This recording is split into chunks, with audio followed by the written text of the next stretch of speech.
गांव में एक छोटा लड़का था जिसका नाम राहत था। राहत हमेशा अपने पिता को लेकर शर्मिंदा रहता था क्योंकि उसके पिता एक रिक्शा चालक थे। पुराने कपड़े, फटे सैंडल और थका हुआ चेहरा, ये सब देखकर राहत दोस्तों के सामने अपने पिता को पहचानना ही नहीं चाहता था। एक दिन स्कूल में एक कार्यक्रम का आयोजन हुआ। सभी छात्रों के माता पिता को आने के लिए कहा गया। राहत डर गया। उसने मन ही मन सोचा, अगर पिताजी वो पुराना कुर्ता पहनकर आएंगे तो सब हंसेंगे। उस दिन सुबह पिताजी चुपचाप रिक्शा लेकर निकल गए। राहत को थोड़ी राहत मिली, लेकिन कार्यक्रम में जाकर वह हैरान हो गया।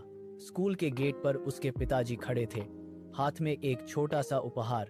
पिताजी हंसते हुए बोले, तेरे लिए नई घड़ी खरीद रहा हूँ बेटा, बहुत दिनों से पैसे जमा कर रहा था। राहत ने हैरानी से अपने पिता के पैरों की ओर देखा।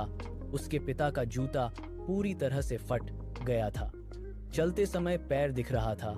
अचानक स्कूल के सर ने माइक पर कहा, आज के कार्यक्रम में सबसे मेहनती अभिभावक के रूप में हम राहत के पिताजी को सम्मानित कर रहे हैं।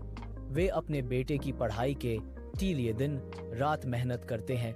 चारों ओर सब लोग तालियां बजाने लगे। राहत की आंखों में आंसू आ गए।